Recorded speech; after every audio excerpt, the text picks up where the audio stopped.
How to order a new debit card from Fifth Third Bank. First of all, open your preferred web browser and go to the official Fifth Third Bank website at 53.com. Next, log into your online banking account by entering your user ID and password. Once you are logged in, navigate to the About Us section. This is usually found in the footer of the website. Since there is no direct option to order a new debit card online, the best way is to contact Fifth Third Bank customer support for assistance with ordering a new debit card. You can find the customer service phone number on the website or use the secure messaging option available in your online banking inbox to request a new debit card. Alternatively, you can visit your nearest Fifth Third Bank branch in person to order a new debit card. Once your request is processed, you will receive your new debit card by mail within the estimated delivery time.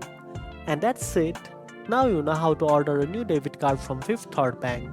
If you found this video helpful, don't forget to like, share and subscribe for more tech tips. Thanks for watching and I'll see you in the next one.